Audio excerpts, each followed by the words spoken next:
ആഴമേറിയ കടൽ, ആഴക്കടലുകളാണ്. നമ്മുടെ മത്സ്യങ്ങളൊക്കെ ജീവിക്കുന്നത് ആഴക്കടലിന്റെ മുകളിലാണ്. ആഴക്കടലിന്റെ താഴെ എണ്ണപ്പെട്ട ജീവജാലങ്ങളെ ജീവിക്കാൻ കഴിയുള്ളൂ. ഭയങ്കര ഇരുട്ടാണ്. നട്ടുച്ച നേരത്തെ ഇരുട്ടിനെ കുറിച്ചാണ് അല്ലാഹു തആല പറഞ്ഞത്. ഇവിടെ നമുക്ക് രാത്രിയിലെ ഇരുട്ട് എന്നല്ല പറഞ്ഞത്, രാത്രിയായപ്പോൾ ഇരുട്ട് അല്ല, കടലിന്റെ ഉള്ളിൽ ഇരുട്ടാണ്. ഇത് നമുക്ക് വളരെ അടുത്ത കാലങ്ങളിൽ മാത്രമാണ് മനസ്സിലാക്കാൻ സാധിച്ചത്. വളരെ അടുത്ത കാലങ്ങളിൽ, 19-ാം നൂറ്റാണ്ടിന്റെ അവസാനത്തിലാണ് നമുക്ക് റേഡിയോ തരംഗങ്ങളൊക്കെ, പ്രകാശ തരംഗങ്ങളൊക്കെ അയച്ച് ഭൂമിക്കുള്ളിലെ ആഴം മനസ്സിലാക്കാൻ സാധിച്ചത്. സുബ്ഹാനല്ലാഹ്. ഇരുട്ടുകൾ ഓരോന്നോരോന്നായി ഇങ്ങനെ കടന്നു പോവാണ്. പ്രകാശത്തിന് 7 നിറങ്ങളാണ് അല്ലെ, സപ്തവർണ്ണങ്ങളാണ് പ്രകാശത്തിൻ്റെത്. ഈ 7 വർണ്ണങ്ങളിൽ ഓരോന്നും വെള്ളത്തിലേക്ക് കടക്കും തോറും അതിന്റെ ദൈർഘ്യം കുറഞ്ഞ് അത് അവസാനിച്ച് ഇരുട്ടുകളായി വരാൻ പോവാണ്. അങ്ങനെ ഏകദേശം 1000 മീറ്റർ, 1 കിലോമീറ്റർ ആഴത്തിലേക്ക് എത്തിയാൽ അതിന്റെ അപ്പുറം ഒരു വെളിച്ചത്തിന്റെ ശകലം പോലും കടക്കാത്ത ഡെൻസ് ഡാർക്ക്, അവിടെ ഇരുട്ടല്ലാതെ മറ്റൊന്നുമില്ല. ഏത് പകലിലും രാത്രിയിലും അതാണ്. 1000 മീറ്റർ 1 കിലോമീറ്റർ, 1000 മീറ്ററിന്റെ താഴെ ജീവിക്കുന്ന മത്സ്യങ്ങൾക്ക് അവർക്ക് ബയോളജിക്കൽ ലൈറ്റുകൾ ഉണ്ട്. ശരീരത്തിന് ഒരു വെളിച്ചം അല്ലാഹു കൊടുത്തിരിക്കുക. അവരുടെ ചിറക് പ്രകാശിക്കും, അവരുടെ ചേളകൾ പ്രകാശിക്കും, വാലിൽ പ്രകാശം. എന്തിന്? ഇരയെ പിടിക്കാൻ വെളിച്ചം. വേറെ എവിടൊന്നും കിട്ടില്ല. സുബ്ഹാനല്ലാഹ്. ജീവജാലങ്ങൾക്ക് ബയോളജിക്കൽ വെളിച്ചം വേണം. അത് അല്ലാഹു കൊടുത്ത ജീവികളാണ്. 1 കിലോമീറ്റർ താഴെ കടൽ വെള്ളത്തിൽ നിന്ന് മേലെ നിന്ന് 1 കിലോമീറ്റർ ആഴത്തിലേക്ക് പോയാൽ അതിന്റെ താഴെ കിടക്കുന്ന ജീവജാലങ്ങൾക്ക് വെളിച്ചല്ല. കണ്ണുകൊണ്ട് അവരൊന്നും കാണുന്നില്ല. മറ്റു വെളിച്ചങ്ങളാണ് അല്ലാഹു കൊടുത്തിട്ടുള്ളത്. അതൊക്കെ നമ്മൾ ഇപ്പൊ അടുത്ത കാലങ്ങളിലാണ് മനസ്സിലാക്കുന്നത്. സുബ്ഹാനല്ലാഹ്. ഈ 7 പ്രകാശങ്ങളിൽ തന്നെ അത്ഭുതമുണ്ട്. സുബ്ഹാനല്ലാഹ്. ഈ തിരമാലകൾ ഇപ്പോ അല്ലാഹു തആല പറയുന്നത് ആഴക്കടലിന്റെ ഈ ഒരു അത്ഭുതം നോക്കണം. ആഴക്കടലിന്റെ മുകളിൽ മേഘമുണ്ട്. എപ്പോഴും അങ്ങനെയാണ്. ആഴക്കടലുകളുടെ മുകളിൽ എപ്പോഴും കടുത്ത കാർമേഘങ്ങളുണ്ട്. സുബ്ഹാനല്ലാഹ്. നമ്മുടെ മുമ്പിൽ കാണുന്ന അബൂദബിയിലെ ഈ കടൽ അത്ര വലിയ ആഴക്കടലൊന്നും അല്ല. നമ്മളൊരു ക്ലോസ്ഡ് ഗൾഫാണ്. ഇങ്ങനെ ഒരു വെള്ളത്തിന്റെ ഒരു കെട്ടാണ്. അത് ഇപ്പുറത്തേക്ക് നമ്മുടെ ഹുർമുസ്, ഇറാനിന്റെയും ഖസബിന്റെയും ഒമാനിന്റെ ഇടയിലൂടെ അങ്ങോട്ട് പോയാൽ ഇന്ത്യൻ മഹാസമുദ്രത്തിലേക്ക് ചേരാണ്. അവിടുന്ന് ഒരു വാലിങ്ങോട്ട് വന്നു, പിന്നെ ഇങ്ങനെ ഒരു കുളം പോലെ ചുറ്റിക്കിടക്കാണ്. അവിടെ നമ്മൾ UAE ഉണ്ട്, ഖത്തറുണ്ട്, ബഹ്റൈൻ ഉണ്ട്, കുവൈത്ത് ഉണ്ട്, ഇറാഖ് ഉണ്ട്, ഇറാൻ ഉണ്ട്. അപ്പുറത്തെ ഭാഗത്ത് ഒരു കുളം പോലെ കിടക്കാണ്. അതുകൊണ്ട് വലിയ വലിയ തിരമാലൊന്നും നമ്മൾ ഇവിടെ കാണുന്നില്ല. ഇത് ക്ലോസ്ഡ് ആണ്. അങ്ങനെ വലിയ മഹാസമുദ്ര ഇന്ത്യൻ ഓഷ്യനാണ് നമുക്ക് അടുത്ത് കിടക്കുന്നത്. അങ്ങ് ഒമാനിലൂടെ ഹുർമുസ് സ്ട്രൈറ്റിലൂടെ കടക്കണം, ഹുർമുസ് കടലിടുക്കിലൂടെ കടക്കണം. അവിടെയാണ് വലിയ തിരമാലകൾ. ഫുജൈറയിൽ പോയാൽ വലിയ തിരമാല കാണാൻ പറ്റും. കാരണം കടല് വേറെയാണ്, ഈ കടലല്ലാതെ അല്ലെ. കോർഫുഖാനിൽ നല്ല തിരമാല കാണുക, അത് ഇന്ത്യൻ മഹാസമുദ്രമാണ്. അപ്പുറത്തേക്ക് നീന്തിയാൽ നേരെ നമ്മുടെ ബോംബെയിലേക്ക്, ഗുജറാത്തിലേക്ക് പിടിക്കാൻ പറ്റും. ആ അവസ്ഥയിലാണ് നമ്മുടെ കോർഫുഖാൻ ഏരിയ ഒക്കെ കിടക്കുന്നത്. സുബ്ഹാനല്ലാഹ്. ആഴക്കടലിലേക്ക് വെളിച്ചം കണ്ട് നീങ്ങിയാൽ ചുവപ്പ്, നമ്മുടെ റെഡ് എന്ന് പറയുന്ന ആ ചുവപ്പ് നിറം, പ്രകാശത്തിന്റെ 7 വർണ്ണങ്ങൾ ഒരുമിച്ച് കൂടുമ്പോഴേ നമുക്ക് വെളിച്ചം വെളുത്തതായിട്ട് തോന്നുക. അതിൽ ചുവപ്പുണ്ട്, നീലയുണ്ട്, പച്ചയുണ്ട്, അതുപോലെ ബനഫ്സജി, പർപ്പിൾ ഉണ്ട്, മറ്റു കളറുകളൊക്കെ. ഓരോന്നും ഓരോ ഡിസ്റ്റൻസിലെത്തുമ്പോൾ നീങ്ങും. സുബ്ഹാനല്ലാഹ്. അത്ഭുതം കാണുന്നത് 20 മീറ്റർ കഴിഞ്ഞാൽ ചുവപ്പ് താഴേക്ക് പോവില്ല. 20 മീറ്റർ മേലെന്ന് 20 മീറ്റർ താഴേക്ക് വെള്ളത്തിലേക്ക് പോയാൽ 20 മീറ്റർ കഴിഞ്ഞാൽ ചുവപ്പ് നിറം കാണാൻ കഴിയില്ല. അതുകൊണ്ടാണ് നമ്മൾ പറയുന്നത് 20 മീറ്റർ താഴെ കിടക്കുന്ന ഒരു വെള്ളത്തിൽ ഡൈവ് ചെയ്യുന്ന ഒരു മനുഷ്യന് മുറിവ് സംഭവിച്ച് കയ്യിലൊലിക്കുന്ന രക്തം കാണണമെന്ന് വിചാരിച്ച രക്തം ചുവപ്പായിട്ട് കാണൂല, കറുപ്പായിട്ട് കാണുള്ളൂ. കാരണം എന്താ? 20 മീറ്റർ കഴിഞ്ഞാൽ ചുവപ്പ് കാണാൻ കഴിയില്ല. ചുവപ്പിന്റെ ദുൽമത്ത് ആരംഭിക്കുകയാണ്. സുബ്ഹാനല്ലാഹ്. അവിടെ പിന്നെ ചോരക്ക് ചുവപ്പ് നിറമല്ല കാണാം, പിന്നെ ബ്ലാക്ക് ആയിട്ടാ കാണുന്നത്. വെളിച്ചം ആ ചുവപ്പ് അതിനങ്ങോട്ട് പെനട്രേറ്റ് ചെയ്യാൻ കഴിയില്ല 20 മീറ്ററിന്റെ താഴേക്ക്. സുബ്ഹാനല്ലാഹ്. 25 മീറ്റർ ആയി കഴിഞ്ഞാൽ പിന്നെ തീരെ ബ്ലഡിന്റെ രക്തത്തിന്റെ നിറം പോലും 25 മീറ്റർ, 20-ൽ തന്നെ അവസാനിക്കും, 25-ൽ തീരെയും കാണാൻ പറ്റില്ല. സുബ്ഹാനല്ലാഹ്. അതിന്റെ നേരെ താഴെ പോയാൽ ഓറഞ്ച് നിറം അങ്ങ് ഏകദേശം 30 മീറ്റർ കഴിഞ്ഞാൽ ഓറഞ്ച് നിറവും അവസാനിക്കും. ഓറഞ്ച് നിറം കാണാൻ കഴിയില്ല. പിന്നെ ഇരുട്ടാണ്, രണ്ടാമത്തെ ഇരുട്ടായി.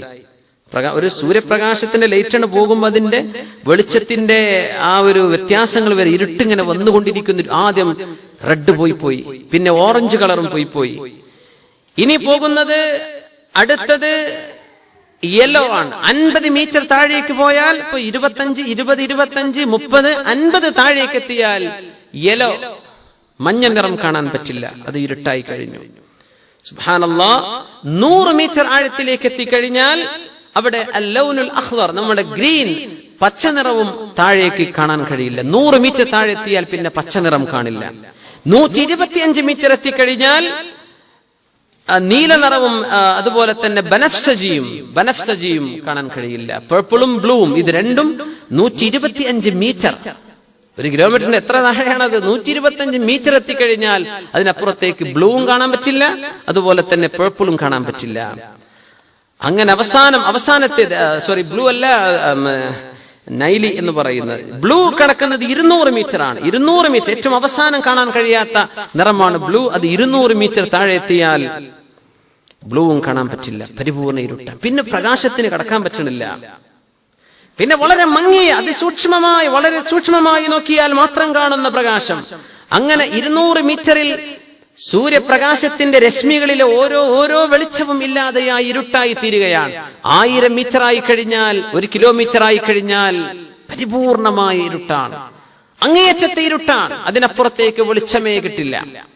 അങ്ങനെ താഴെക്കടലുകൾ അള്ളാഹുവിന്റെ ഭൂമിയിൽ അള്ളാഹു സംവിധാനം, എല്ലാം ഉപ്പ് നിറച്ചു വെച്ചിരിക്കുകയാണ്.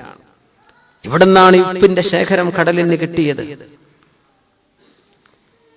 വലിയ അത്ഭുതമല്ലേ? മനുഷ്യൻ ഏറ്റവും കൂടുതൽ അല്ലാഹു തആല മനുഷ്യന്റെ നന്ദികേടിനെ സംബന്ധിച്ച് പറയുന്നതാണ് ഈ കടലിന്റെ മീതെ പായക്കപ്പലിൽ പോകുന്നവർ.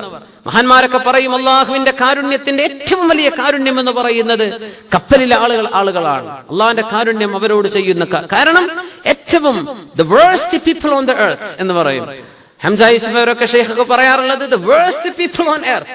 കപ്പലിൽ യാത്ര ചെയ്യുന്ന ആളുകൾ, കപ്പൽ യാത്രക്കാരല്ല, അതിന്റെ ജോലിക്കാർ, അവരുടെ ക്രൂ, ഏറ്റവും കൂടുതൽ ദുൽമ ചെയ്യുന്ന ആളുകൾ. വ്യഭിചാരം, മദ്യപാനം, ഇതല്ലാതെ മറ്റൊന്നും കടലിൽ അവർ ചെയ്യുന്നില്ല. മദ്യപിച്ച് ഇരിക്കുകയാണ്. അള്ളാഹുവിന്റെ ഭൂമിയിൽ നിന്ന് കരവിട്ട് അടുത്തൊരു കരയിലേക്ക് എത്തുമോ ഇല്ല. അള്ളാഹുവിന്റെ റഹ്മത്തിൽ, ഓളങ്ങളിൽ അള്ളാഹുവിന്റെ തിരമാല, അള്ളാഹുവിന്റെ കാറ്റ്, ഇതിന്റെയൊക്കെ സപ്പോർട്ടില്ലാതെ മനുഷ്യന് നീങ്ങാൻ പറ്റാത്ത കടലിൽ അവർ സർവ്വ ദുൽമും ചെയ്തിട്ട് കരയിലേക്ക് ചെന്ന് അവര് ഭക്ഷണം കഴിച്ച് വിശ്രമിച്ച് അവരടുത്ത യാത്ര തുടരാൻ, അടുത്ത ദുൽമിലേക്ക്. ഇങ്ങനെ ദുൽമിൽ നിന്ന് ദുൽമിലേക്ക് വന്നിട്ടും അള്ളാഹു തആല അവന്റെ കാരുണ്യം അവരോട് തടഞ്ഞു വെച്ചില്ലല്ലോ. അള്ളാഹു വലിയ റഹ്മാനാണ് എന്ന് പരിശുദ്ധ ഖുർആൻ ഒരുപാട് സ്ഥലങ്ങളിൽ പറഞ്ഞിട്ടുണ്ട്. ഒരുപാട് സ്ഥലങ്ങളിൽ പ്രയാസപ്പെടുമ്പോൾ അവർ ദൈവത്തെ വിളിക്കുന്നു, പടച്ചോനെ വിളിക്കുന്നു, അല്ലേ? കടലിൽ നിന്ന് അവർ സുരക്ഷിതരായി കഴിഞ്ഞാൽ അങ്ങനെ ഒരു സംഭവമേ നടക്കാത്ത മട്ടിൽ. സുബ്ഹാനല്ലാഹ്. അല്ലാഹുവിന്റെ ഈ വലിയ അത്ഭുതത്തിന്റെ ലോകമാണ് ബഹർ. ആ ബഹറിന്റെ ഉള്ളിൽ തിരമാലകളുണ്ട്. നമ്മൾ പറയുന്ന 1000 മീറ്ററിന്റെ താഴെ, 1 കിലോമീറ്ററിന്റെ താഴെ നമ്മൾ ആഴക്കടൽ എന്ന് പറയുന്ന ആഴക്കടൽ 1000 മീറ്ററിന്റെ താഴെയാണ്. അവിടെ തിരമാലയുണ്ട്. ഇതാണ് ഖുർആൻ ഇവിടെ പറയുന്നത്. ഔ കദുലുമാതിൻ ഫീ ബഹരിൻ ലുജ്ജി, ആഴക്കടലിലെ ഇരുട്ടുപോലെ. യഗ്ശാഹു മൗജുൻ, ആഴക്കടലിന്റെ മീതെ തിരമാലയുണ്ട്. വെള്ളത്തിന്റെ ഉള്ളിൽ കിടക്കുന്ന, അതിന്റെ ഇന്റീരിയറിൽ കിടക്കുന്ന തിരമാലകൾ. മേലെ തിരമാല നമുക്ക് കാണാൻ പറ്റും. 1 കിലോമീറ്റർ മുകളിലേക്ക് വരുമ്പോഴാ മേലത്തെ തിരമാല. പക്ഷേ 1 കിലോമീറ്റർ താഴെ ഭയങ്കരമായ അടിയൊഴുക്കുള്ള തിരമാലകളുണ്ട് എല്ലാ ആഴക്കടലിനും. എല്ലാ ആഴക്കടലിലും ഉണ്ടത്. ലുജ്ജി എന്ന് അല്ലാഹു പറഞ്ഞു. ഓഷ്യൻസ് നമുക്ക് അങ്ങനെ എടുക്കാൻ പറ്റും. സാധാരണ സീസ് ആൻഡ് ലേക്സ്, ഗൾഫ്, ഇതിലൊന്നും നമുക്കത് അപ്ലിക്കബിൾ അല്ല. ഇപ്പൊ ജിബ്രാൾട്ടർ ഉണ്ട്. ജിബ്രാൾട്ടർ, സ്ട്രൈറ്റ് ഓഫ് ജിബ്രാൾട്ടർ, യൂറോപ്പിനെയും അതുപോലെ ആഫ്രിക്കൻ കോണ്ടിനെന്റിനെയും ബന്ധിപ്പിക്കുന്ന മെഡിറ്ററേനിയൻ,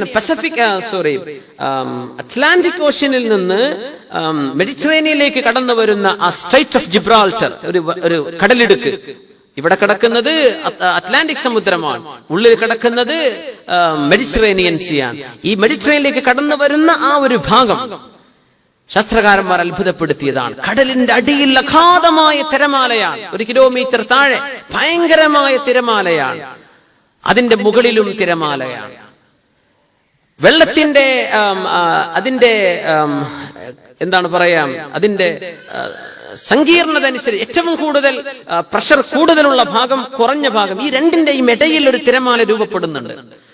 നദിയും കടലും കൂടിച്ചേരുന്ന ഭാഗത്ത് അത് സംഭവിക്കുന്നുണ്ട്.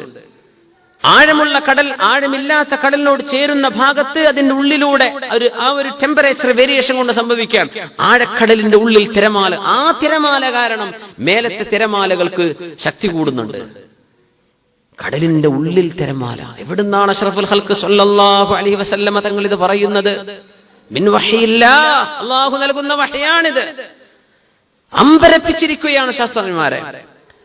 പ്രൊഫസർ റോ എന്ന് പറയുന്ന പ്രസിദ്ധനായ അമേരിക്കക്കാരൻ ഓഷ്യാനോഗ്രഫിയിൽ വളരെ പഠനങ്ങൾ നടത്തിയിട്ടുള്ള ഇയാളോട് ചില പണ്ഡിതന്മാര് ചോദിച്ചു, മഹാനായ ഷെയ്ഖ് സിന്ദാനെ പോലെയുള്ള ആളുകൾ അവരെ കണ്ട് നേരിട്ട് ചോദിച്ചു, നിങ്ങൾ എന്ത് പറയുന്നു ഈ വിശുദ്ധ ഖുർആന്റെ അത്ഭുതത്തെ കുറിച്ച്? കടലിന്റെ ആഴക്കടലിൽ തിരമാലയുണ്ട്, മേലെ കാണുന്ന ഉള്ളിൽ തിരമാലയുണ്ട് 1 കിലോമീറ്റർ താഴെ. പിന്നെ അതിന്റെ മിൻ ഫൗഖിഹി മൗജ്, അതിന്റെ മീതെ തിരമാലയുണ്ട്. മിൻ ഫൗഖിഹി സഹാബ്, ആഴക്കടലിന്റെ മുകളിൽ എപ്പോഴും മേഘപടലങ്ങൾ കാണാൻ പറ്റും. നമുക്കിപ്പോ അബുദാബിയിൽ എപ്പോ നോക്കിയാലും മേഘം കാണുന്നുണ്ടോ? ഇല്ല. ഇന്നലെയൊക്കെ കുറച്ച് മേഘം കണ്ടല്ലേ, മഴ പെയ്യൂലേ? ഇപ്പൊ കാണുന്നില്ല. നമ്മളങ്ങ് അറേബ്യൻ മഹാസമുദ്രം, പേർഷ്യൻ ഗൾഫ് അല്ലെങ്കിൽ അറേബ്യൻ ഗൾഫ്, അവിടേക്ക് നോക്കിയാലും മേഘമൊന്നുമല്ല കാണുന്നില്ല. പക്ഷേ പസഫിക്കിന്റെ മുകളിൽ, ഇന്ത്യൻ മഹാസമുദ്രത്തിന്റെ മുകളിൽ, അറ്റ്ലാന്റിക് ഓഷ്യന്റെ മുകളിൽ, ആർട്ടിക്കിന്റെ മുകളിൽ, ഇവിടെയൊക്കെ മേഘപടലങ്ങൾ എപ്പോഴും കിടക്കുന്നുണ്ട്. ആഴക്കടലിന്റെ മുകളിൽ എപ്പോഴും മേഘമുണ്ടെന്ന് എവിടെ നിന്ന് കിട്ടി? റസൂലുള്ളാഹി സ്വല്ലല്ലാഹു അലൈഹി വസല്ലം തങ്ങൾ ഒരിക്കൽ പോലും കപ്പൽ യാത്ര ചെയ്തിട്ടില്ല, അല്ലേ? അവര് മക്കയിലായിരുന്നു, മദീനത്തായിരുന്നു സ്വല്ലല്ലാഹു അലൈഹി വസല്ലം. ഈ വിഷയം പറയുന്നത് ഇന്ന് 1800-കൾക്ക് ശേഷമാണ് ഈ അത്ഭുതം നമുക്ക് മനസ്സിലാകുന്നത്. ആഴക്കടലിന്റെ മുകളിൽ എപ്പോഴും മേഘം കാണും. മിൻ ഫൗഖിഹി സഹാബ്. എന്റെ ഏറ്റവും കൂടുതൽ ബാഷ്പീകരണം, ഇവാപറേഷൻ നടക്കുന്ന സ്ഥലമാണ് ആഴക്കടൽ. അവിടെ ഏറ്റവും കൂടുതൽ മേഘങ്ങൾ കാണാൻ പറ്റുന്നു. സുബ്ഹാനല്ലാഹ്.